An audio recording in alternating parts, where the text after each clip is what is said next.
Vous êtes sur El Mararabia, quel plaisir de vous retrouver pour ce nouveau numéro de Microscope. Soyez les bienvenus, merci pour votre fidélité.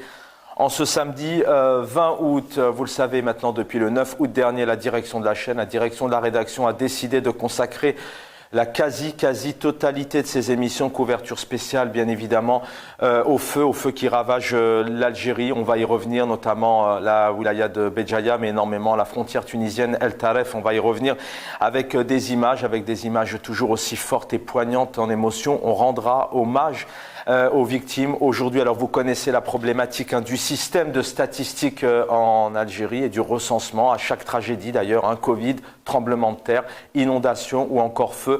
Aujourd'hui, selon les annonces des uns et des autres, des militants, des responsables de villages, de certains hôpitaux, de la protection civile, on compte près de 60 morts. Voilà le bilan actuel. Rapidement, vous le savez, en 2021, les feux ont frappé le nord de l'Algérie aussi, une grande partie la Kabylie, près de 250 victimes. Nous avons consacré toute une série d'émissions avec différentes thématiques pour rendre hommage aux victimes. Ce soir au programme, on rendra bien évidemment hommage aux victimes dans un premier temps. Il faut aussi savoir que rapidement l'année dernière, au bout de 5 jours précisément, Abdelmadjid Tebboune a pris la décision donc de recevoir et d'accepter le prêt de 2 Canadair français, notamment le vendredi. Les feux ont démarré en début de semaine. Malheureusement, il était déjà trop tard. Je vous le disais, donc on va se poser plusieurs questions ce soir, des questions autour de la responsabilité de l'État. La cause et la provenance des crimes, certainement, viendra un peu plus tard, même si on en parle régulièrement. On a consacré plusieurs émissions, mais aujourd'hui, place à l'actualité, place au terrain, place à ces victimes qui sont confrontées face à ces flammes, à ces victimes, à ces personnes qui perdent de plus en plus de biens, de personnes, de membres de leur famille, énormément de personnes. On va en voir aussi quelques images tout à l'heure. Une personne a été retrouvée calcinée dans sa maison. On a retrouvé, j'en perds mes mots, excusez-moi, on a retrouvé toute une famille calcinée à l'intérieur d'une maison, et on se posera cette question, effectivement, la responsabilité de l'État, combien de Canadair auraient pu être acquis avec les moyens colossaux qui ont été mis en place, notamment dans le cadre de différentes manifestations sportives, même si on l'a rappelé, mais c'est une question importante. L'Algérie ne doit pas se passer de grandes manifestations comme les Jeux méditerranéens ou encore la commémoration du 5 juillet, mais faut-il encore que tout cela aille au bénéfice du peuple en termes d'image, mais aussi en termes de sécurité. La priorité, c'est aussi sauver l'humain. Pourquoi en 2022, il y a énormément de décès pour cause des flammes, mais pourquoi encore les habitants, les villageois sont face aux flammes? Pourquoi aujourd'hui il n'y a pas de dispositif à ce qu'à un moment donné, les habitants de ces villes, de ces villages, de ces immeubles et de ces maisons ne soient pas tout simplement déplacés avec des véhicules sécurisés à l'intérieur d'hôtels ou encore d'espaces de gymnase adaptés avec tous les conforts nécessaires? Une question qui se pose aussi, est-ce que le ministre de l'Intérieur doit-il déposer sa démission? Ça, c'est une question très très importante. Et pourquoi? Pour l'instant, les Algériens n'ont pas entendu leur président de la République, Abdelmadjid Tebboune, s'exprimer, avoir de la compassion, rendre hommage aux victimes et surtout donner des réponses pourquoi les Algériens sont face aux flammes. Le titre de l'émission, vous allez le voir en bas de merci Karim, Feu en Algérie. Aujourd'hui, près de 60 morts. Peut-on parler de non-assistance à personne en danger? Sur ces quelques images, on va rendre hommage aux victimes et j'aurai le plaisir de vous présenter mes invités dans quelques instants.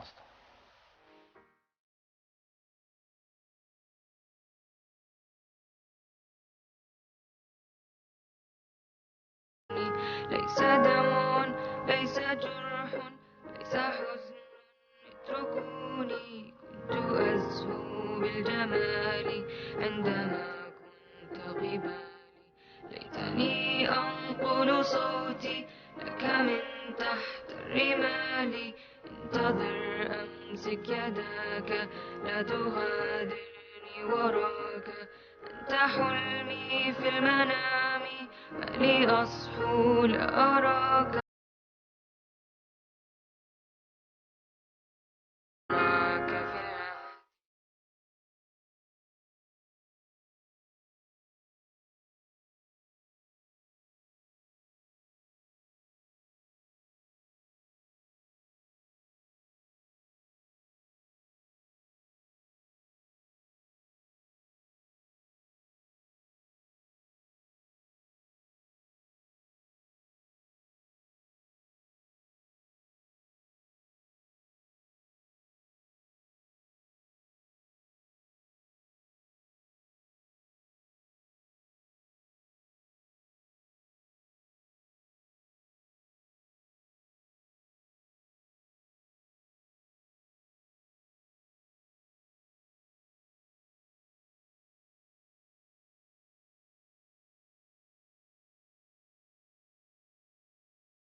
Dernières images, dernières secondes, vous avez vu aussi quelques sapeurs-pompiers qui, tant bien que mal, courent, se précipitent avec les habitants autour d'eux, essayent vraiment de trouver les moyens possibles. On a vu malheureusement aussi des personnes de la protection civile, des sapeurs-pompiers essayer de trouver avec les moyens du bord, d'essayer de faire face à ces flammes. Et on voit cette solidarité tout de même si je vous le disais, normalement le peuple, les Algériens, les habitants, non, les enfants, les familles doivent être évacués en priorité. C'est vraiment la règle numéro d'or lorsqu'un bien, un immeuble, une maison ou une forêt prend feu. Il faut évacuer le plus rapidement possible les personnes qui y sont proches. La question qu'on va se poser, peut-on parler de non-assistance à personne en danger? La non-assistance à personne en danger est une infraction pénale qui condamne l'omission, l'oubli de prêter secours à une personne courant donc un danger. Concrètement, à la plupart des normes pénales, c'est une infraction d'omission,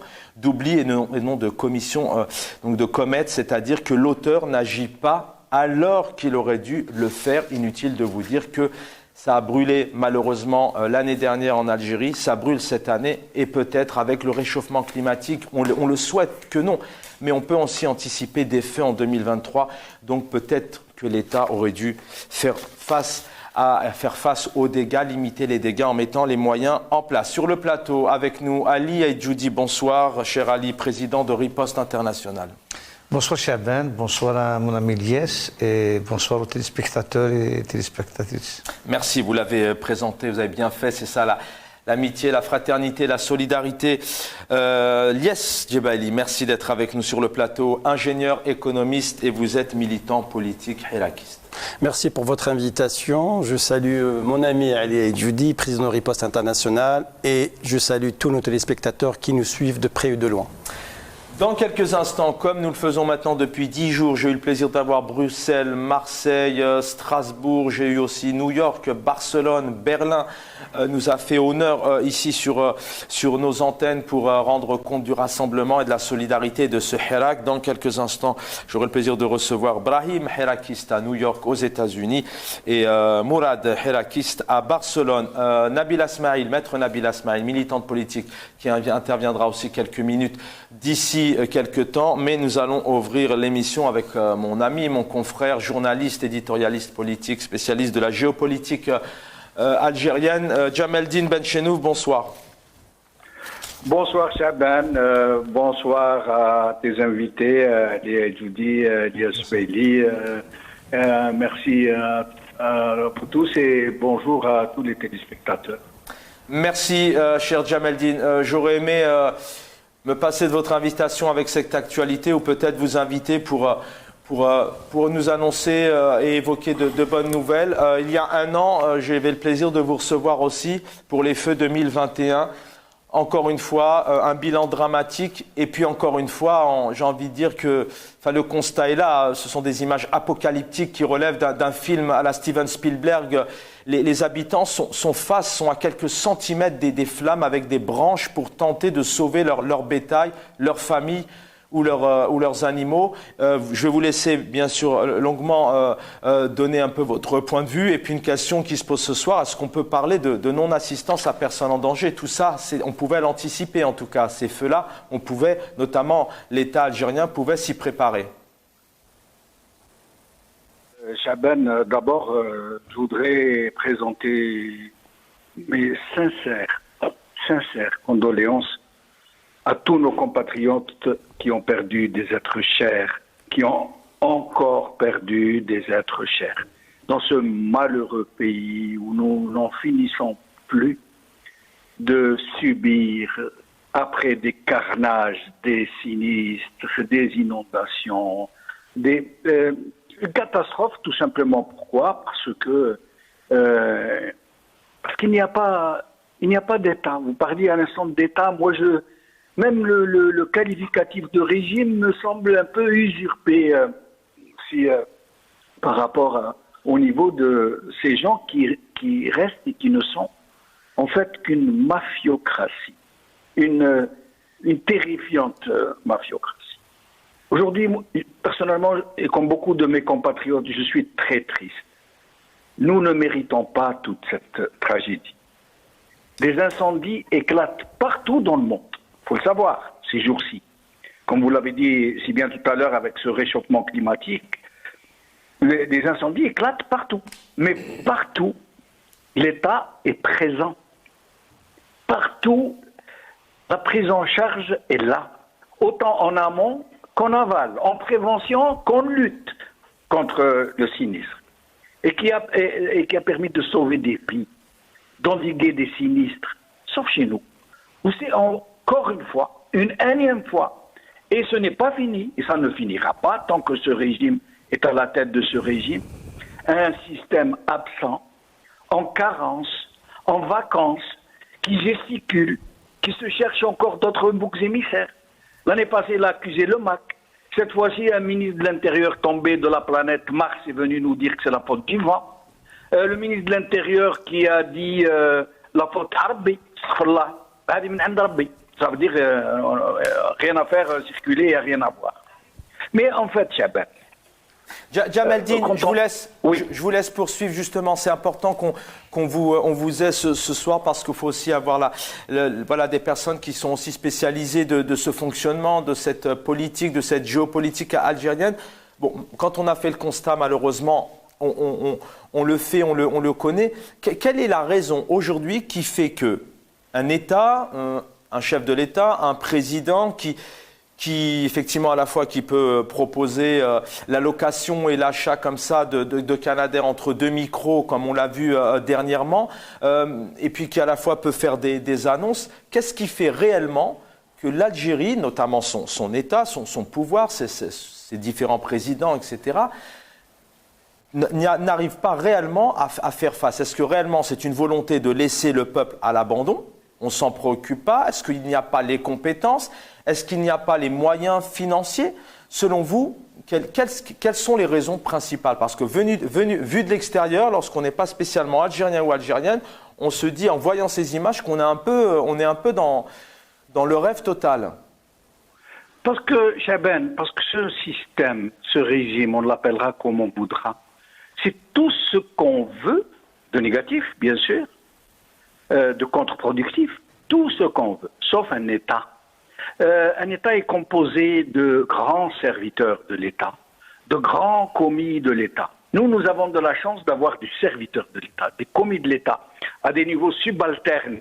C'est pour ça que malgré tout, quand vous appuyez sur l'interrupteur, il y a de l'électricité. Quand vous ouvrez le robinet, il y a de l'eau. Parce que il y a nos compatriotes, ces serviteurs de l'État, qui sont là à faire le boulot, pendant que les autres qui sont en haut sont en train soit de piller le pays, soit quand vous essayez de les contester, ils vous mettent en prison, soit ils vous tuent, soit ils envoient vos propres frères vous massacrer à coups de batraque, vous violer, vous torturer, vous mettre en prison, vous insulter. Je vais vous donner un exemple. L'armée française, qui a colonisé le pays pendant 132 ans, les généraux français qui étaient là, qui ont commis des atrocités contre le peuple algérien, qui ont massacré le peuple algérien, qui l'ont tué, qui ont bombardé ses villages. Mais il y a une chose que les généraux n'ont pas fait. Ces généraux, ils pensaient qu'ils servaient leur État, leur pays, leur nation, la France, qu'ils faisaient leur devoir de Français, même contre l'humanité, même dans la barbarie, même contre la civilisation, contre la justice, contre le droit des gens. Mais je ne connais pas l'histoire d'un seul général français qui ait pillé le pays, qui ait volé, qui se soit accaparé la métidja pour la donner à ses enfants, qui ait volé le trésor public. Je ne connais pas un seul général de l'armée française coloniale qui était pourtant face à l'ennemi, dont les généraux sont devenus milliardaires. Alors que chez nous, quand on dit que le colonialisme a remplacé notre colonialisme, il y a des gens qui s'offusquent, qui disent non, il ne faut pas tout de même exagérer. Mais même les colons, les généraux de l'armée française, de l'armée barbare française, n'ont pas mis la main à la poche de ce pays comme l'ont fait ces généraux. Et je voulais donner cette image pour essayer d'expliquer quelque chose de très basique. Parce que généralement, quand on est imprégné de tant de malheur, on en devient aveugle aux évidences. On ne voit plus les choses qui sont toutes simples et qui sont là, comme un éléphant au milieu d'un couloir. Ce système est arrivé à un tel niveau de dégradation, de déchéance, d'impéritie, qu'il en est devenu obsolète, improductif, éminemment toxique, et d'ailleurs, y compris pour lui-même, pour ses propres barons, pour ses propres alliés. Regardez les prisons, 3 premiers ministres en prison, 40 généraux, plusieurs ministres, ses alliés, ses clients, alors, attendre de lui, Chaban, qu'il soit au niveau des responsabilités qu'il a volées, qu'il a indûment captées, qu'il garde par la violence, qu'il garde par la subversion, qu'il garde par le mensonge, qu'il garde grâce à une justice aux ordres, c'est demander l'impossible. C'est exiger l'antinomique. Ce régime ne peut rien faire pour nous, si ce n'est nous faire plus de mal, exaspérer la gravité de la situation qu'il a lui-même provoquée. Et je le dis, Chaban, et je le redis, et je persiste à le redire encore. Nous ne pouvons rien attendre de ce régime qui nous soit profitable, qui nous soit solitaire. Cela relèverait du miracle. Sauf Chaban, samahni, parce que comme je ne vais pas tarder, je vais partir, samahni, parce que قلبي معمر. Par contre, si nous ne pouvons rien attendre de ce régime, et nous ne devons rien attendre de lui, c'est impossible, c'est antinomique qu'il puisse faire du bien dans ce pays, ce régime, et il l'a prouvé pendant 60 ans, c'était une sena. Par contre, et c'est là le plus grave, le plus alarmant, le plus périlleux, le plus incompréhensible, y compris pour la survie de cette nation même, puisqu'elle est réellement en danger de mort imminente. Le plus grave, Chaban, il est en nous. S'il y a non-assistance à nation en danger, c'est nous-mêmes que nous devrons montrer du doigt. C'est nous les coupables. C'est nous les criminels pour non-assistance à personne en danger. Parce que c'est de notre pays, de notre peuple, de nos propres enfants, de l'avenir de notre pays, de notre patrie, de notre terre-mère qu'il est question. Et que nous n'avons pas le droit de laisser ces gens le mettre à mort, ce pays. Oui, ils nous ont anesthésiés, ils nous ont drogués, ils nous ont plongés dans un coma très profond, peut-être même irréversible. Ils nous ont tout volé, jusqu'à la révolution algérienne, jusqu'à nos chouhada, nos authentiques moujahidines. Ils nous ont dressés les uns contre les autres, région contre région, Arab contre Berbère, Sahara contre tel, Gharb contre le Sharq. Ils ont même réussi à dresser la proclamation de novembre contre la plateforme de la Soumam. Chouf وين راحوا يا شعبان شوف وإحنا الأخبار. Alors moi je le dis, je vais m'arrêter là, Chaban. Je vais juste, Djamaldine, si je ne vais pas vous laisser partir une minute quand même tout de même. On voit un élan de solidarité maintenant depuis plusieurs années. Le tremblement de terre, les inondations, les feux l'année dernière, la Covid a été quasiment gérée par les Algériens entre eux, en national mais à l'international. Je sais que vous tenez à ce Hirak, vous y croyez, comme chacun d'entre nous, mais je ne peux pas ne pas vous les faire dire un mot là-dessus, ce qui est en train de se passer actuellement. Il y a aussi une solidarité à l'intérieur du pays, mais aussi venant des quatre coins du monde. Ce Hirak, c'est ça, aujourd'hui, c'est l'espoir, c'est la seule solution quelque part pour que le peuple ne continue pas à revivre des tragédies comme ça. Il n'y a pas l'ombre d'un doute, Chaban Akhouya. Sauf, les Algériens ont perdu la chose qui leur soit la plus chère. Même ils se brûlent. Donc je vais dire quelque chose, beaucoup de gens ne vont pas aimer ce que je vais dire. Mais je vais le dire. Nous avons perdu ce qu'il y a de plus cher en l'être humain. Ce qu'il y a de plus précieux. Ce pourquoi des gens donnent leur vie, leur sang. Nous avons perdu notre honneur. Nous avons perdu notre dignité. Parce que celui qui laisse des gens faire du mal comme ça à son pays, à l'avenir de ses propres enfants, qui laisse des gens détruire un tel pays, une merveille. L'Algérie est un miracle sur terre. On les a laissés le détruire. Maintenant, c'est devenu presque irréversible. Même si demain, on va nous demander de reconstruire, il va nous valoir 50 ans de serrage de ceinture, d'efforts en tout genre, de sacrifices, de dévouement. Au niveau zéro. Et donc c'est normal que le Hirak a représenté pour nous un merveilleux espoir. Beaucoup d'entre nous n'y croyaient plus. Le Hirak a été l'homme qui s'est levé sur la dignité perdue de ce peuple. Le Hirak a tellement fait vibrer l'âme algérienne que le Harga habset. C'est incroyable. Le Harga اللي ولات la soupape de sécurité au point où nous sommes en train de devenir un vote people. الحرقة حبست خلاص تماما ما داروا لها لا حيط تاع وهرن ولا جدرمية ولا لي garde côte. Les gens ont retrouvé l'espoir. Les gens sont sortis en millions. Bismillah. Nous avons étonné le monde entier. Mais malheureusement, il faut reconnaître, il faut le dire. Pourquoi? Parce que ces gens, ils ne dormaient pas sur leur laurier. Ces gens, ils ont l'argent de tout le peuple algérien entre leurs mains. Ils ont nos enfants entre leurs mains, Boulissia, Gendarmerie, Al-Askar. Ils ont leurs alliés naturels, les associations de masse qui m'égoulent, اللي ياكلوا معاهم حتى فيهم ولاد الشهداء فيهم ولاد المجاهدين فيهم d'authentiques révolutionnaires. Moi je connais d'authentiques révolutionnaires اللي طلع الجبل من 54 ل 62 وماتوا خاوتوا في جنبه ومشى مع النظام هذا ويقول لك راني معدول انا مانيش ضد الحراك. Il nous a restitué l'honneur et il nous a laissé espérer en une aube nouvelle. L'espoir, merci. L'aube de l'Algérie de demain. Et je suis sûr d'une chose, et je vais m'arrêter là, Chaban. Je suis sûr d'une chose, et j'y crois dur comme fer. Personne ne me fera désespérer de ce peuple parce que je connais ses ressorts cachés, je sais de quoi il est capable. Je l'ai vu à partir du 19 février, du 22 février, du 19 aussi, dans la rue. Je l'ai vu comme il est fort, je l'ai vu comme il est beau, je l'ai vu comme il brille de mille feux, et je l'ai vu combien il est intelligent, il ne s'est pas laissé entraîner dans la violence. Donc moi j'y crois et je suis sûr que le Hirak yarja, Chaban. De toute façon on n'a pas le choix, parce que sinon nous allons mourir, notre pays va mourir.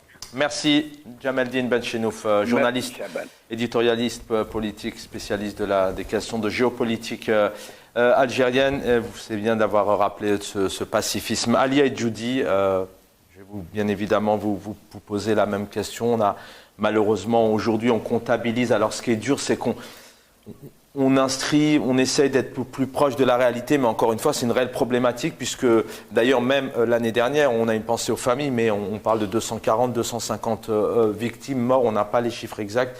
Mais bien sûr, vous me le disiez tout à l'heure, Ilyes aussi, vous vouliez aussi vous incliner devant les dépouilles et les familles qui ont perdu des proches. Et puis dans la foulée, je vous laisse réagir, on est en train de revivre le remake de 2021. Ce n'est pas qu'il n'y a pas de moyens, c'est qu'on a toujours ce peuple qui est face aux flammes, qui est devant les flammes. Oui, je m'excuse d'abord, je vais sortir un petit peu du sujet. Je vous en prie. Comme c'est le 20 août, donc c'est la date du congrès de la Somme. Donc je m'incline devant la mémoire d'1,5 million de martyrs et devant le génie de l'architecte du congrès de la Somme, Ben Ramadan, et ses compagnons, Ben Mehdi, Amirouche, Karim Belkacem, et tous les gens qui étaient présents au congrès de la Somme. En parlant du congrès de la Somme, donc c'était en 1956, sans oublier le Zéro Youssef à Constantine. Mais 60 ans après, au jour de la célébration de la tenue du congrès de la Somme, des militants patriotes ont été arrêtés. Karim Tabou, Fath Gharas, sa femme Msaouda Chabala, l'ancien maire de Douzelagen, Rachid Beljoudi. Donc, c'est une véritable catastrophe. C'est que 60 ans après, alors, il faut préciser qu'ils ont été arrêtés en se rendant. Hein. Ils ont été arrêtés en se rendant. Donc, pour célébrer l'anniversaire, la commémoration de la tenue du congrès. Non, mais je de la souligne Sommam. cet élément parce que ça veut dire clairement que là, à un moment donné, le ministre de l'Intérieur est là en disant attention, ces personnalités ne doivent pas se rendre pour commémorer. C'est un signe fort. Absolument. Donc c'est juste Il y a pour un dire message. que 60 ans après, nous sommes encore sous l'occupation d'une dictature qui porte le nom d'Algériens, qui n'ont rien d'algérien. C'est une nouvelle mafia politico-financière qui a remplacé l'occupant français. Et c'est triste que des gens de la trempe de ces militants que je viens de citer soient arrêtés au moment où ils voulaient commémorer l'indépendance de l'Algérie. C'est comme si le pouvoir les interpelle pour leur dire attention, vous n'avez pas encore eu votre indépendance, vous êtes encore sous l'occupation. Et donc je condamne ce régime tout en présentant mes condoléances aux familles des victimes du feu à Taref et d'autres régions. Il faut rappeler qu'il y a eu plus de 61 morts, plus de 220 blessés et plus de 50 disparus. Et comme d'habitude, le pouvoir irresponsable n'a pas assumé ses responsabilités, il n'a pas su protéger le peuple, il n'a pas su prendre les précautions. Les feux de forêt, ça existe dans tous les pays. On a vécu ici en France des feux depuis plus d'un mois. Des milliers d'hectares ont été... C'est pour ça que vous êtes là ce soir. On essaye de... Vous avez raison de le rappeler. En 2018, 250 000 personnes ont été déplacées en Californie, si ma mémoire est bonne. En France, ça brûle depuis des semaines. Mais selon vous, pourquoi en Algérie, question des téléspectateurs des réseaux sociaux et même des personnes qui sont éloignées de l'Algérie, qui se disent mais pourquoi dans ce pays en 2022 on laisse les familles, les enfants face aux flammes au sens propre du terme, c'est-à-dire que vraiment ça brûle et je suis devant. Qu'est-ce qui se passe au sein de cette gouvernance, de ce président? Il n'y a pas les moyens, il n'y a pas d'argent, on ne sait pas faire, on n'a pas envie de faire, on veut laisser le peuple sans s'en préoccuper. On a aujourd'hui un président algérien qui ne sort pas, qui ne prend pas la parole. Oui. Et qui à la fois dit oui à inviter le président français dans quelques jours. Est-ce que c'est la priorité? Ça, c'est aussi, ça sera dans le cadre d'une autre émission. Qu'est-ce qui se passe en Algérie? Essayez de nous expliquer. Tout simplement, c'est l'irresponsabilité du gouvernement. Si on prend l'exemple de la France, un pays qui est 4 fois moins que la surface de l'Algérie, chaque département pratiquement a ses canadaires. Et c'est ça le plus important. Ils prévoient et ils ont su comment mobiliser les moyens justement pour évacuer les citoyens exposés au danger à d'autres régions sécurisées. Contrairement à l'Algérie, le pouvoir n'a jamais pensé à acheter des canadaires, même avec la triste expérience de l'année passée. Mais quand vous dites ça, Lias Djebali, vous allez réagir. Quand vous les spécialistes, les personnes en tout cas, vous connaissez... Nous sommes des militants, pas des vous êtes militants, mais vous connaissez. Enfin, je vous remercie les uns et les autres pour votre humilité, mais vous avez quand même une certaine expérience. Et vous connaissez aussi le dossier. Quand vous dites ils n'ont pas pensé... je reprends un peu vos mots pour aller un peu plus loin. Ça peut être une réponse à la fois pertinente et intéressante, mais ça fait à la fois peur de se dire dans 2023, ça peut brûler. On ne pense pas au peuple, on ne pense pas aux casernes de pompiers, on ne pense pas aux camions, on ne pense pas aux lances à eau, on ne pense pas aux canadaires. Ça veut dire que, alors soit c'est vraiment personne bouge dans les hautes autorités de l'État, ou alors c'est volontaire, mais de dire ils n'y pensent pas. C'est un triste constat. Au lieu d'installer des caméras, au lieu de mobiliser des moyens justement pour surveiller ces forêts, l'Algérie est un continent, est un pays continent. Et pourquoi ils ne le font pas? Quatre fois la surface de la France. Et ils ont mis des caméras dans les villages pour surveiller les citoyens. Ils ont mobilisé des moyens pour mettre en prison des Garras, des Kerim Tabou. Donc ils peuvent le faire. Ils peuvent le faire et l'ont pas fait. Au moins ils sont coupables parce que l'expérience de l'année passée a prouvé que le pays doit se doter au moins d'une dizaine de canadaires. Ça n'a pas été fait. Pire encore, ils disent qu'ils ont loué un avion, mais malheureusement tombé en panne. C'est comme si on dit à un malade, donc malheureusement vous allez crever parce que l'ambulance est tombée en panne. C'est l'irresponsabilité. Le pouvoir est coupable de non-assistance à un peuple en danger. Les erreurs sont répétitives depuis plus de 20 ans. Les Djebali, une réaction d'abord pour réagir effectivement sur les arrestations des militants, Fethi Aras, Karim Tabou, entre autres. C'est vrai que c'est le 20 août aujourd'hui, hein, c'est le congrès de la Soumam, mais surtout ces questions, aujourd'hui les gens sont en train de périr, de souffrir. À l'heure où on vous parle, il y en a qui sont dehors, qui ont tout perdu. On verra quelques témoignages tout à l'heure. Et voilà, je vous pique directement. Pourquoi? Parce qu'aujourd'hui, en Algérie, l'État, il n'y a pas de compétences. Il y a pourtant de l'argent, il y a des moyens qui sont dépensés, il y a des infrastructures qui ont été construites aussi. Un aéroport dernièrement, il y a une mosquée, une grande mosquée magnifique et grandiose qui surplombe à Alger. Qu'est-ce qui se passe? Tout d'abord, merci Chaban pour votre invitation. Tout d'abord, en préambule, je souhaiterais d'abord rendre hommage à toutes les victimes des incendies et des feux de forêt qui ont ravagé l'est d'Algérie. Plus de 60 morts, faune, flore dévastée et pas mal des hectares aussi dévastés, des centaines de blessés graves. Il faut savoir aussi qu'il y a juste un petit pays qui est juste à côté du nôtre, la Tunisie. Il y avait des feux de forêt, mais le résultat, il est clair. Le constat, il est clair et le résultat, il est net, sans appel, 0 mort. Alors qu'il y avait des feux de forêt. En Algérie, on se pose la question, on se demande pourquoi toujours notre pays est-il maudit ou ceux qui nous gouvernent sont maudits. Toujours, on est, je veux dire, avec des dizaines de morts et des centaines de blessés. Pour analyser, on va remonter un peu. Pourquoi? Pour une raison très simple. Et tout d'abord, le deuxième en préambule, je souhaiterais lancer un message à tout le peuple algérien, à toutes les régions d'Algérie, que la proclamation de novembre 54 et la plateforme de la Soumam, c'est complémentaire. Que le congrès de la Soumam, c'est la continuité de novembre 54. Ça, c'est un message envoyé à toutes les régions, au peuple algérien.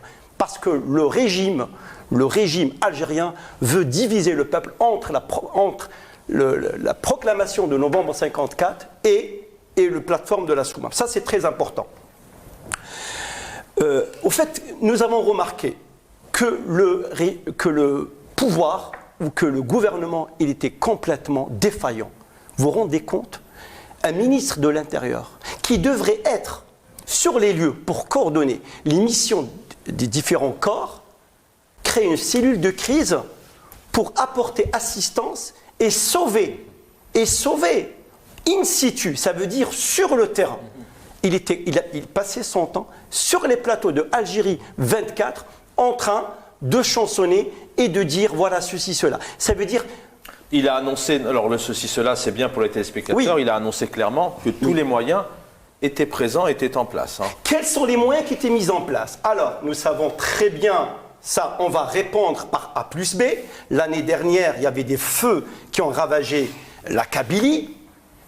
Est-ce que le gouvernement, est-ce que le régime a retenu la leçon? Non. Est-ce qu'il a anticipé dans la commande des Canadair? Non. Il faut savoir que le 19 juillet dernier 2022, Air Show en Angleterre, il y avait le vice-président de Canadair, c'est-à-dire c'est des concepteurs, des constructeurs de bombardiers d'eau ou des largueurs d'eau. Il y avait 26 commandes, 22 commandes, dont 6 qui devraient être livrées pour la France. Le nom de l'Algérie n'a pas été évoqué. Alors je pose votre réflexion, ça veut dire quoi? Ça veut dire que dès le 1er septembre, on ne travaille pas, le gouvernement ne travaille pas, on ne se met pas autour d'une table en disant il y a eu ça, qu'est-ce qu'on fait, comment on travaille, comment on avance.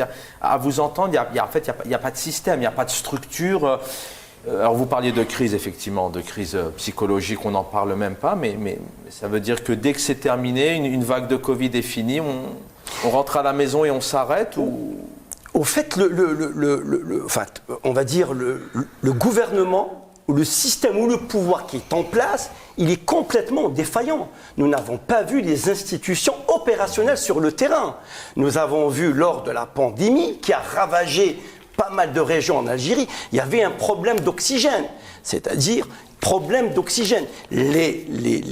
Nos compatriotes mouraient juste à l'entrée des hôpitaux par manque d'oxygène, parce qu'il n'y avait pas des bouteilles d'oxygène. On a vu l'année dernière des militaires, des personnes qui essayaient d'éteindre le feu avec des pelles.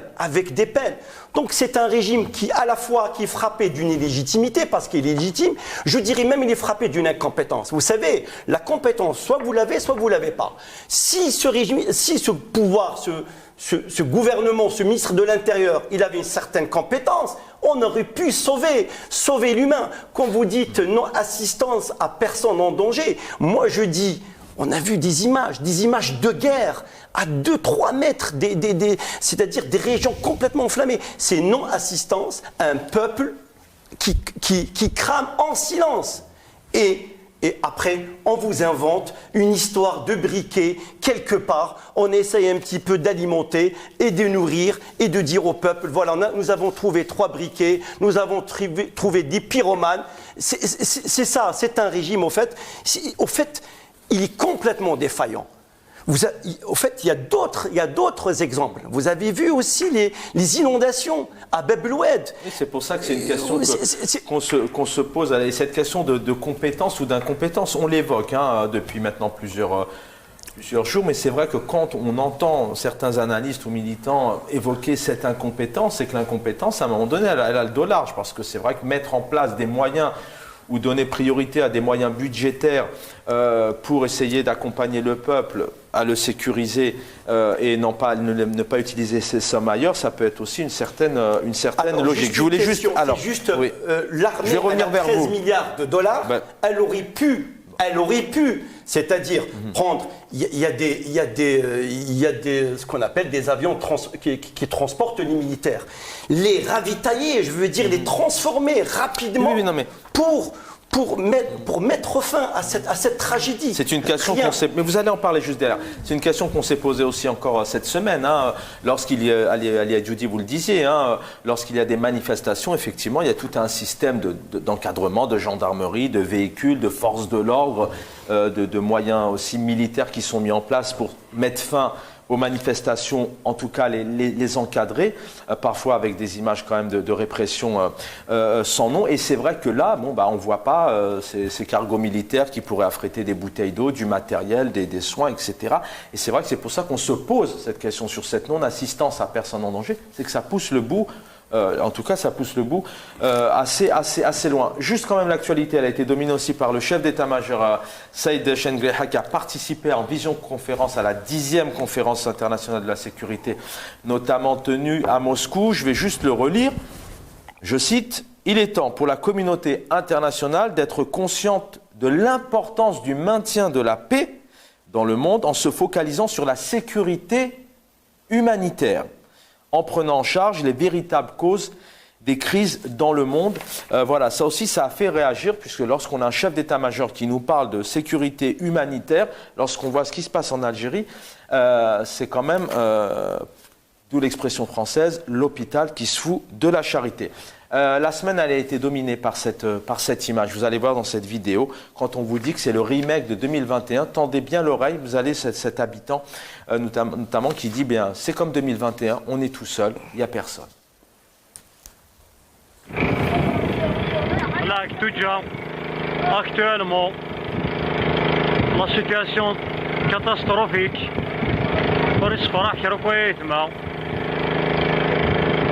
تمشي على المحال لي بوسيبيليتي وكنا تنسولاش للشعب كان واحد لا بومبيي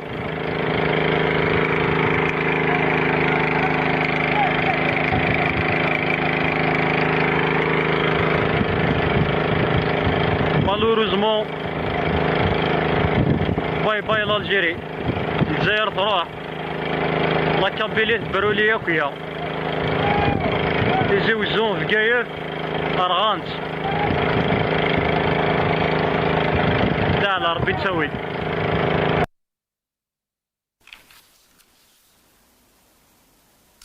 De retour sur le plateau de Microscope ce soir, on revient sur cette actualité qui domine cette période estivale en Algérie, ces feux avec des conséquences de plus en plus graves, puisqu'il y a perte humaine, il y a de nombreux morts, de nombreux disparus. On compte aujourd'hui près de 60 décès. Ali et Judy sur le plateau en parlait tout à l'heure, il y a énormément de disparus, effectivement, il y a énormément de blessés, puis il y a ces personnes qui ont perdu leurs biens, leur cheptel, leur bétail, leur quotidien, c'est-à-dire leur travail, puisque vous le savez aussi en Algérie, dans ces régions-là, on travaille beaucoup la terre. Ali et Judy, je reviens vers vous. Tout de même, c'est une thématique ce soir qu'il faut évoquer. C'est cet élan de solidarité. Alors sachez que vendredi, encore une fois, à Tizi Ouzou, certains militants ont participé à un élan de solidarité. Ils ont aussi été arrêtés, malheureusement. Vous avez fait un gros travail avec Riposte International l'année dernière, vous le faites encore cette année. Cette solidarité qu'on voit maintenant en Algérie, ici et ailleurs, c'est ça la solution, ça sera ça le vaccin pour que les Algériens puissent, on le souhaite, ne pas revivre. Écoutez, c'est une solution intermédiaire du moment qu'il y a la démission totale de l'État. L'année passée, on a vu l'ambassadeur, le représentant officiel de cette mafia politico-financière qui a déclaré que je ne suis pas le représentant d'une région. Les feux étaient déclarés, donc étaient pratiquement, les incendies se passaient en Kabylie.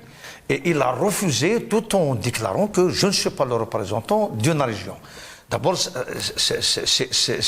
le pouvoir lui-même qui menace l'unité nationale. Et pour cette année, les Algériens, donc notamment pour la région de la Kabylie qui a souffert l'année passée de cette catastrophe, donc, ils se sont mobilisés pour secourir leurs frères et sœurs dans d'autres régions. Eh bien, le pouvoir d'Arwa dans ses bottes, et comme l'année passée, il a confirmé la non-assistance à un peuple en danger. Non seulement par son incompétence, par sa démission, il empêche justement les feux d'avancer et de secourir cette population, mais il empêche même la solidarité citoyenne, la solidarité des Algériens avec leurs propres compatriotes. Donc c'est triste, mais alors on dit... Mais on voit tout de même qu'il peut mettre tous les moyens. Gardez de cette question. On va juste prendre Brahim Ouravah qui est avec nous en direct de New York. Cher Brahim, bonsoir. Bonsoir Shaban, merci pour cette invitation. شكرا لك ولضيوفك ولكافة المتابعين والمشاهدين القناة المغاربية. شكرا. Merci, cher Brahim Ouravah. Vous êtes à New York. J'ai reçu la semaine dernière aussi, je crois que c'est Karima, une autre militante, une autre activiste, une jeune maman, une jeune femme solidaire avec le peuple algérien. En tout cas, du côté de New York aussi, c'est sensible à cette cause, ces feux, ces périodes de tragédie, et puis en général aussi au Hirak, j'ai envie de dire. Absolument. Donc, à mon sens, il ne s'agit pas de solidarité. Nous sommes des Algériens, nous ne sommes pas des Vietnamiens pour qu'on soit en solidarité avec le peuple algérien. C'est notre peuple.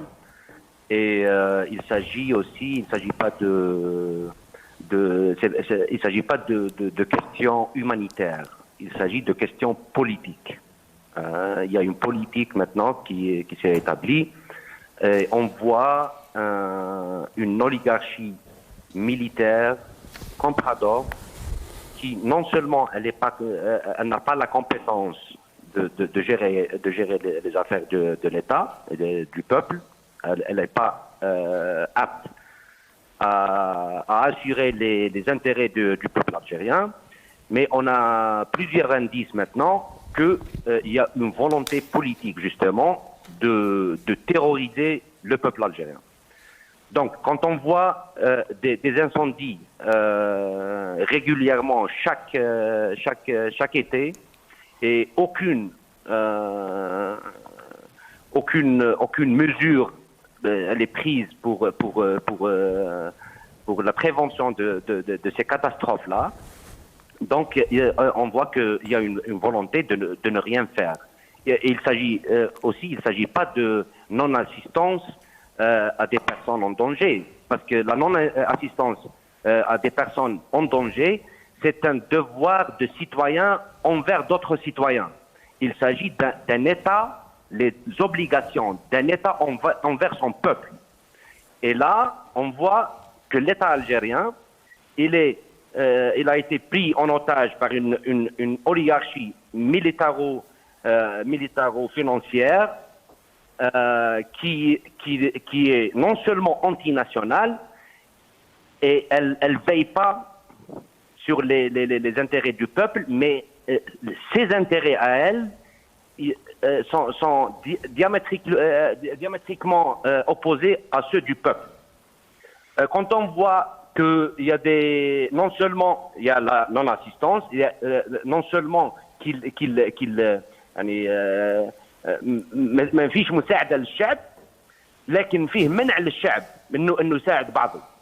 شفنا في العامين اللي فاتوا في لا بيريود تاع الكوفيد، تاع لا بانديمي du Covid, non seulement il n'y avait pas des mesures prises par l'État pour assister un peuple en détresse, mais ils ont aussi منعوا الجالية الجزائرية من انها تبعث مساعدات لإخوانهم في الداخل. منعوا، تم حتى اعتقال وسجن ناشطين جمعويين في الجزائر اللي حاولوا انهم يجمعوا مساعدات لاخوانهم في المناطق المتضرره. اليوم البارح كان تم اعتقال مجموعه من الشباب في ولايه تيزي وزو اللي كانوا يحاولوا يجمعوا تبرعات ويجمعوا مساعدات لاخوانهم في الطارف وسود هراس والقاله. يعني نون سولمون ما فيش يعني ما فيش مساعده وما فيش يعني l'État il est absent. Il est absent. L'absence de l'État, non seulement il y a une absence de l'État, mais il y a une volonté d'empêcher le peuple de s'auto-organiser et de faire assistance à ses compatriotes. Et donc là, je pense qu'il faut toujours recadrer le débat sur la question politique. Ce régime-là, il ne veut pas du bien du peuple algérien. Il veut les biens du peuple algérien. Pour lui et pour ses relais et ses maîtres ailleurs, outre-mer. Donc ce régime devient une vraie menace à la sécurité nationale, une vraie menace au peuple algérien, une vraie menace aux intérêts du peuple algérien et aux intérêts des générations futures. Voilà. Brahim Oulavah, merci d'avoir été avec nous en direct de New York. On aura le plaisir de vous retrouver dans quelques temps et bien sûr encore merci de participer à ces émissions et au travail que vous faites de l'autre côté de l'Atlantique. Ça c'est important aussi. Ali Adjoudi, vous aviez la parole sur ça, sur cette solidarité. D'abord c'est important, je pense, de vous êtes à Paris, mais on connaît la diaspora algérienne qu'il y a en France et à Paris, mais quand on voit que ça vient de Barcelone, que ça vient de New York, que ça vient de Berlin, de Bruxelles, ça veut dire qu'il y a une réelle solidarité, une réelle volonté. Ce hirak, il est ancré tout de même si on n'a pas le même mouvement qu'il y a. Absolument. Vous savez, on a vu dès les débuts des incendies en Kabylie, on a vu les 48 wilayas, donc je n'exagère pas, je pèse mes mots, qui sont mobilisés pour secourir la Kabylie. Et quand le pouvoir, il a vu l'effet inverse, parce que le pouvoir, moi j'accuse ce pouvoir d'être derrière ces incendies. D'ailleurs, même entre eux, ils s'accusent mutuellement. Chaque clan est derrière les incendies en Kabylie. Donc on a vu comment ils ont essayé de créer une situation. Donc ils ont assassiné Jamal Ben Smaïl, paix à son âme, et pour mettre ça sur le dos de la Kabylie, pour dire que les Kabyles sont en train d'assassiner les arabophones quand j'ai vu cet élan de solidarité. Et heureusement que la famille de Jamal Ben Smaïl, heureusement que tout le monde a réussi à déjouer cette manœuvre de la police politique. Et cette année, nous avons vu que maintenant, ce n'est pas le MAC, ce n'est pas Rachad. Et cette fois-ci, c'est le hasard, c'est le vent. Bien qu'ils ont reconnu que 31 départs de feu est un acte criminel. Sauf que, au lieu de laisser cette solidarité entre le peuple algérien, parce que je ne peux pas, il n'y a pas d'autre qualificatif, c'est une solidarité. Parce que même quand on solidarise avec son frère, c'est une forme de solidarité. Ils ont empêché, dans des moments très délicats, très difficiles, des Algériens à secourir leurs frères. Alors, leur incapacité, leur incompétence, leur refus d'apporter justement cette aide à un peuple en danger, non seulement ils refusent justement de secourir ce peuple, ils empêchent justement la solidarité citoyenne. Et tout ça sans oublier de rendre hommage à la protection civile, à ces hommes et femmes, à ces pompiers, à cet élan. Quand même, il y a tout un système quand même sanitaire dans des hôpitaux, des dispensaires.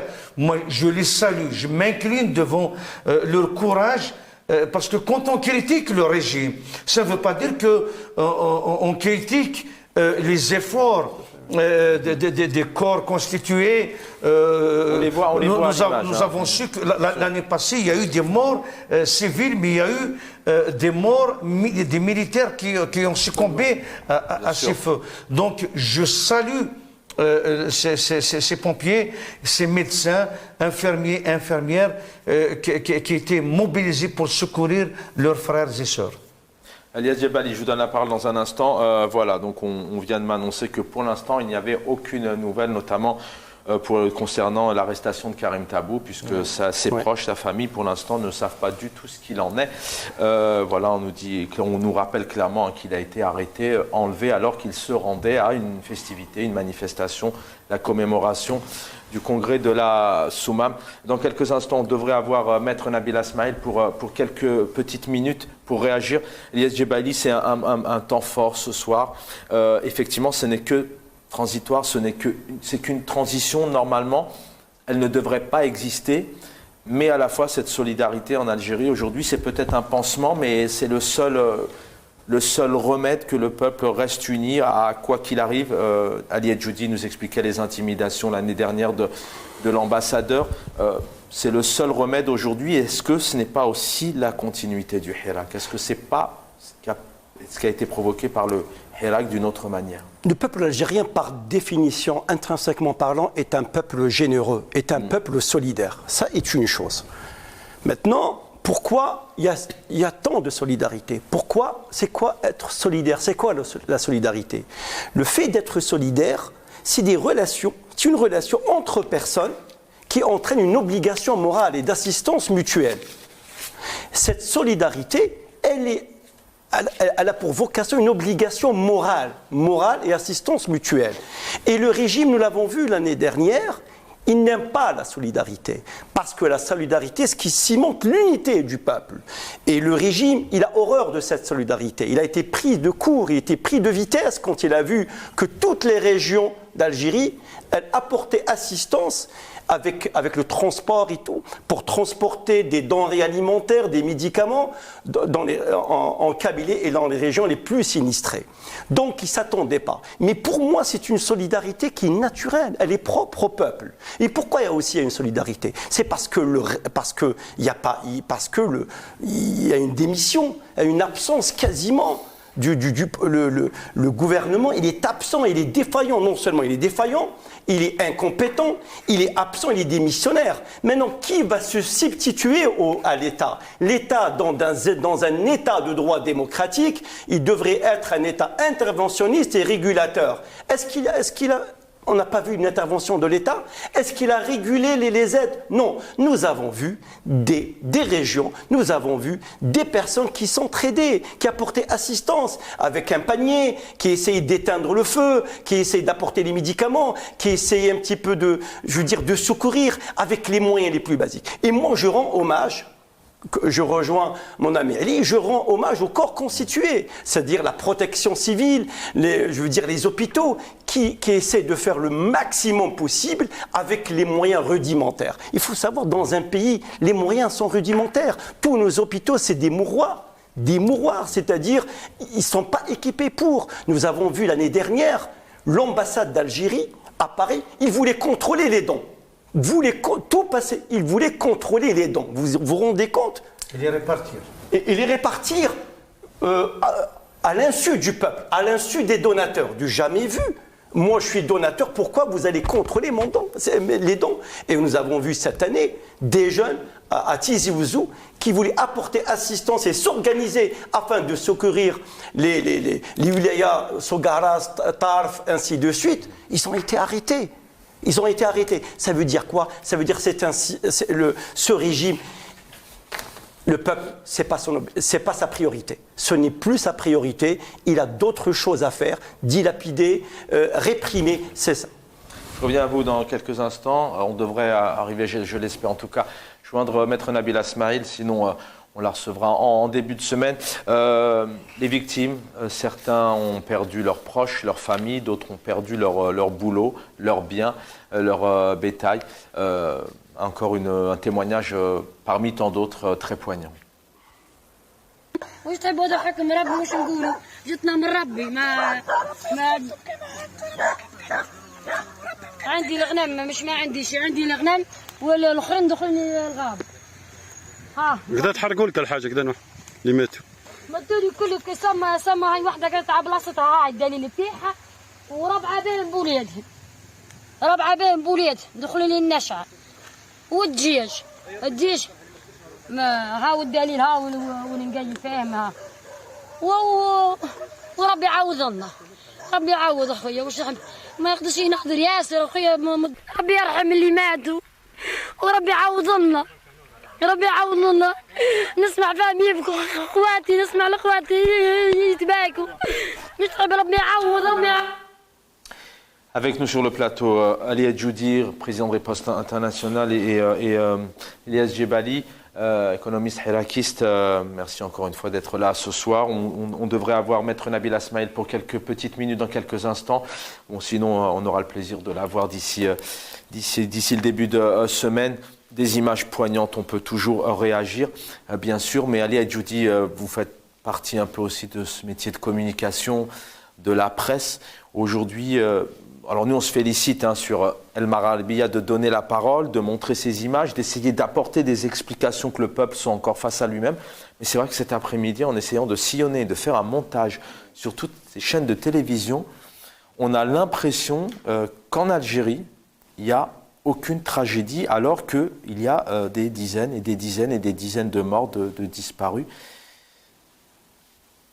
Vous savez, j'ai le cœur déchiré quand j'entends ces pauvres citoyens qui ont tout perdu. Donc, voilà, donc on est en train de vivre la nouvelle occupation. C'est ce mais à que la nos fois, on veut faire taire, ancêtres... on veut faire taire. En tout cas, on ne leur donne pas la parole. C'est une question que je pose, mais on ne donne pas la parole à ces gens. On ne voit pas ces femmes, ces hommes qui ont tombé. Non, ce n'est pas du tout dans leur projet, ni dans leur... voilà, heureusement, d'ailleurs, des chaînes de télévision telles que le Maghrébien, et à degré moins... mais pourquoi ils ne le font pas? Ils ne le font pas parce qu'ils ne veulent pas montrer leur crime, leur faiblesse, leur lacune, leur complicité. C'est ça le problème. Quand on montre des familles, une femme qui a tout perdu en infraction de secondes, il faut penser à l'après incendie, parce qu'elle va se retrouver toute seule, avec son mari, avec rien pour nourrir ses enfants et affronter le destin avec rien du tout. Avec un pouvoir démissionnaire, un pouvoir sans cœur, un pouvoir criminel, qui refuse justement ni d'intervenir, ni d'apporter de l'aide. Nous avons vu l'année passée comment que la région de la Kabylie n'a pas été déclarée région sinistre. On a vu comment les compagnies d'assurance ont mis beaucoup de temps pour intervenir. Vous savez qu'il y a des gens qui ont perdu tout leur bétail. Ils étaient dans l'obligation de garder ces bétails brûlés avec toutes les odeurs catastrophiques dans leur propre maison, en attendant, c'est un risque de créer une nouvelle épidémie. Mais voilà. Quand on a toutes ces affaires, alors actuellement il y a eu des photos avec des briquets, puisqu'apparemment une personne a été arrêtée avec 3 briquets, serait la cause d'eux. On a eu des personnes aussi en photo qui ont été arrêtées, mais apparemment elles étaient habillées comme si on était en plein hiver, donc ça rappelle un peu ce qu'on appelle l'affaire Dahdour, pour ceux qui connaissent un peu. Mais allez, Judy, pour terminer sur ce point, et Elias Djebali va réagir, les Algériens aujourd'hui, est-ce qu'ils sont plus dupes, c'est fini, ils n'y croient plus à ces histoires de briquets, de personnes qu'on essaie comme ça de mettre en disant c'est la cause. Enfin, est-ce que réellement est-ce que ça marche encore? Jamais, plus que jamais. Tous les Algériens dans les 4 coins du pays, donc, ils ne sont pas dupes, ils ne sont pas naïfs, ils sont conscients de l'irresponsabilité de ce pouvoir, de la nature criminelle de cette mafia qui nous gouverne depuis 1962, et donc tous leurs arguments et toute la campagne médiatique de leur chaîne qui ne mérite aucun respect, que de mépris. Donc vous savez, on ne peut rien attendre de ce pouvoir, et d'ailleurs le peuple n'attend rien de ce pouvoir.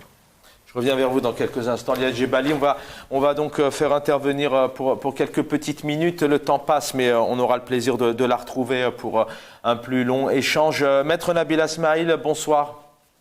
Bonsoir Chaban, bonsoir à tous vos invités, à tous nos téléspectateurs, et merci de m'avoir invité. Je vais vous donner la parole puisque maintenant depuis 1 an, les Algériens sont en train de revivre le remake de 2021 puisqu'il y a de plus en plus de disparus et les morts sont loin d'être finis malheureusement. Je vais juste vous citer, vous donner la parole, ce que vous dites sur vos réseaux sociaux. Je cite: un régime qui a fait de l'Algérie la taille d'un continent, une zone d'ombre. Tout à fait, tout à fait. Quand on revoit les images de l'année dernière dans les villages de Kabylie, dans les villages de l'Arba'ana Serasen, Béjaïa, Bouira, là où il y a eu les incendies de l'année dernière, c'est déjà des endroits et des zones qui sont complètement ignorés, perdus et oubliés. Ce qui a causé l'exode de la population vers Alger, vers l'immigration, donc des villages complètement oubliés. Et les mêmes images se répètent aujourd'hui. On a l'impression que ce pays, ou bien on a l'impression que l'Algérie, qui est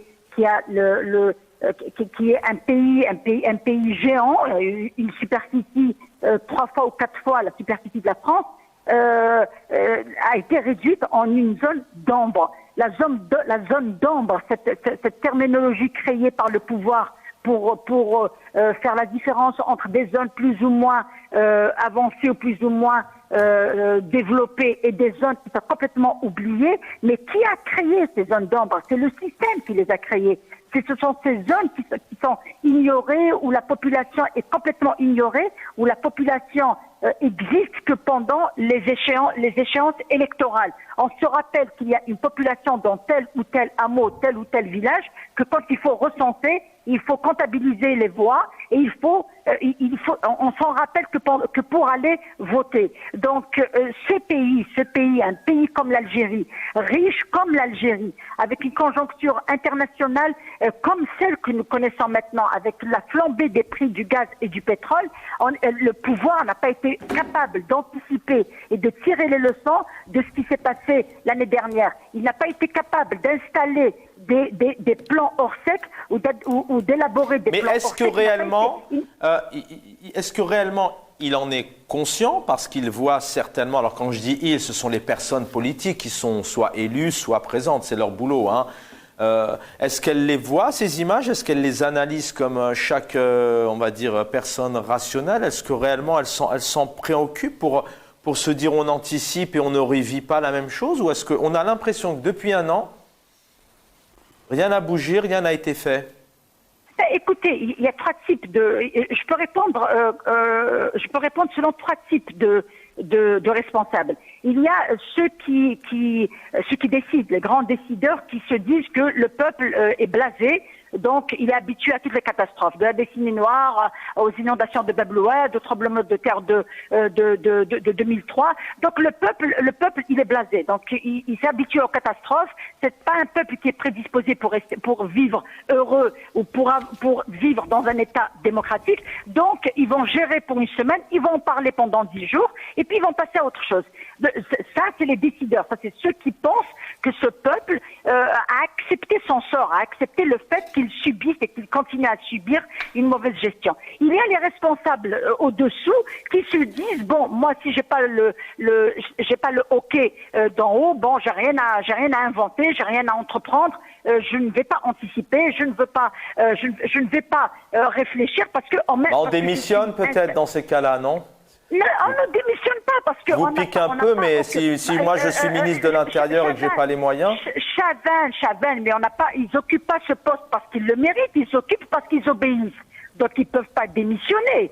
Écoutez, la démission, c'est un acte de bravoure, c'est un acte de responsabilité. C'est pas un acte de lâcheté. On démissionne quand on a réellement conscience qu'on a failli dans sa mission. Or, ceux-là, ils occupent ces postes-là parce qu'ils sont incompétents. C'est l'incompétence qui gère ce pays. Maintenant, il reste la troisième catégorie, qui sont les élus. Les élus, ils sont complètement muselés par un code de wilaya et un code communal qui limitent leurs prérogatives. Même quand vous faites des délibérations au niveau de l'Assemblée populaire de wilaya pour installer des postes avancés, vous êtes otage de la bureaucratie, de la décision du wali, de l'approbation du ministère de l'Intérieur.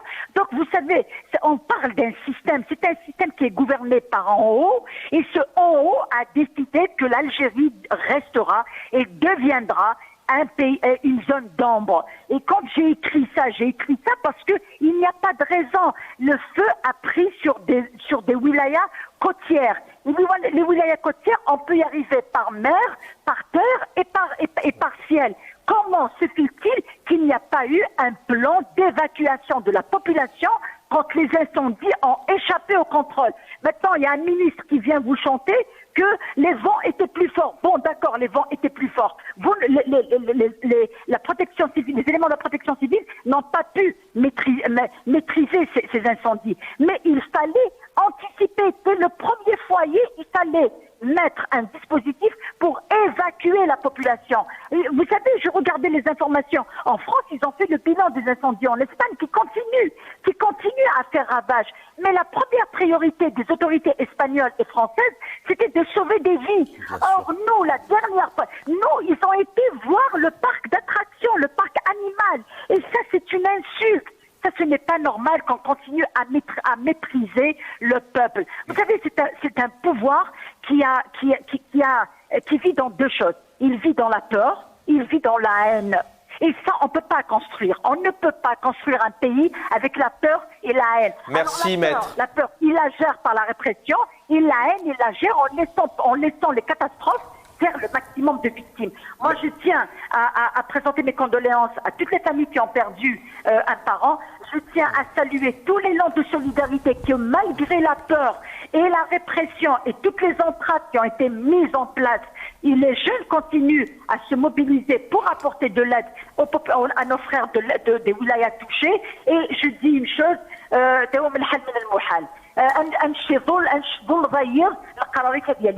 et je vous remercie. C'est moi qui vous remercie, maître Nabila Asmaïd. Merci d'avoir été avec nous. Messieurs, il nous reste 6 petites minutes d'émission. Je voulais vous faire réagir aussi, Les Djebali, à l'information. C'est important aujourd'hui pour éveiller les consciences. Et c'est vrai que sur une tragédie comme celle-là, à croire qu'en Algérie, quand on regarde les médias, il ne se passe rien. Oui, au fait, l'image que vous avez montrée tout à l'heure, c'est des images poignantes qui déchirent le cœur. Nous avons vu notre compatriote qui vit dans la précarité la plus totale. Et c'est nos compatriotes qui vivent dans l'arrière-pays, dans l'Algérie profonde, ils sont complètement ignorés. C'est des oubliés de l'ombre, en fait. Donc le régime, en fait, il va se dire, c'est un passage douloureux, ça devrait passer. Parce qu'elle a raison, maître Nabila Asmaïd. La psychologie du régime, peut-être, c'est pas peut-être, j'en suis sûr, il dit que le peuple s'est habitué aux tragédies tragédies. Quand vous vous habituez aux tragédies, aux douleurs, aux souffrances, vous acceptez finalement. Mais tôt ou tard, il y aura une douleur lancinante. Que cette douleur, personne ne devrait l'arrêter. Donc, elle est où la défaillance? C'est des villes côtières, c'est vrai. Il fallait mettre deux dispositifs. Un dispositif pour évacuer la population et un dispositif, même si vous n'avez pas les Canadair, vous pouvez affréter, vous avez des avions militaires, vous les transformez rapidement, ils deviennent des largueurs d'eau et vous essayez d'éteindre, de diminuer la propagation des flammes. Au moins jouer sur ça. On n'a rien vu. C'est-à-dire, sauf qu'il veut, il nous montre quoi?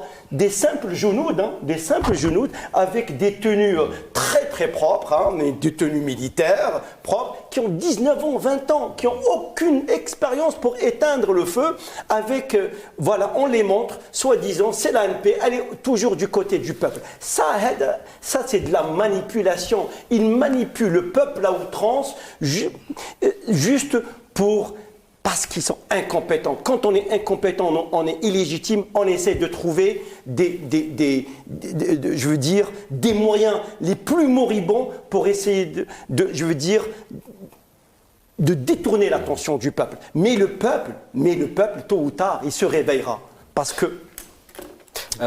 Ali et Judy, vous avez 1 minute chacun, le mot de la fin. Malheureusement, pour des raisons techniques, on ne peut pas vous diffuser ces images. On a vu aujourd'hui à Ouzlagen, Ifri, donc c'est la commémoration de la Soumam, du congrès de la Soumam. On a vu des liasses de population manifester et scander toujours Daoula, Madaniya, Machi Askaria. C'est le congrès de la Soumam. Des dizaines de décennies après, c'est encore là, le mot de la fin, l'espoir. C'est un slogan qui doit durer, qui doit continuer. Il faut changer de cap. On espère bien qu'il y ait un changement pour que les choses ne durent pas ainsi. En tout cas, un pouvoir qui installe ou qui instaure son régime, son autorité sur les forces de répression, sur l'armée, sur la gendarmerie, est un pouvoir illégitime, vomi par son peuple. Eh bien, le pouvoir n'est pas naïf aussi. Il sait bien qu'il est rejeté, qu'il n'a aucune crédibilité vis-à-vis de la population. Et la population le rejette dans les 4 coins de l'Algérie. C'est pour ça que le seul salut pour notre pays, c'est ce soulèvement populaire, c'est ce Hirak, même si sous une autre forme. Une chose est certaine, la soumission à ce pouvoir et la ruine de notre avenir. La minute avec vous de fin, l'espoir, un brin d'espoir peut-être pour ceux qui nous regardent. Absolument, le Hirak il est dans un process, c'est un process révolutionnaire. Il y a des hauts et des bas, c'est la vie. Mais le Hirak, il draine sur son passage. Le Hirak est une idée. Le Hirak fait la tamout. Je pense qu'il n'y a pas d'autre alternative au Hirak parce que c'est le Hirak c'est lui qui va solutionner. Juste pour finir, vous savez, cette Algérie qui est confisquée par une poignée de généraux, C'est des généraux qui font des promotions entre eux et qui deviennent généraux au jour au lendemain. Ouais. Napoléon, je vais un petit peu sortir du sujet. Napoléon Bonaparte, quand il a essayé, il est arrivé à déverrouiller le siège sur le port de Toulon, il était un simple. Il est devenu général, ça, parce qu'il a fait ses preuves sur le terrain. Moi, les généraux, ce qu'on voit, les généraux, est-ce qu'ils ont fait leurs preuves sur le terrain? Leur preuve, c'est de réprimer le peuple, c'est de diffuser la peur et la répression, et de confisquer l'indépendance chèrement acquise. Voilà. Merci à tous les deux. Merci à Brahim de New York et à Maître Nabil Asmaïl sur le plateau. Ali et Judy, Elias Djebali, merci. Une lettre ouverte à Emmanuel Macron a été signée par plusieurs collectifs, dont Riposte International. On en reparlera longuement puisque le président français est attendu le 25 août prochain en Algérie. Quant au président algérien en France, on n'a toujours pas de nouvelles. Merci de nous avoir suivis. On a une pensée bien sûr à toutes les personnes qui souffrent actuellement, notamment face aux flammes. L'équipe en régime, merci infiniment de m'avoir accompagné. Karim, Abdellah et Rada, je vous souhaite une très belle soirée. Le programme et Jamaldine Benchenouf qui a ouvert l'émission, bien évidemment. Bonne soirée sur El Maradi.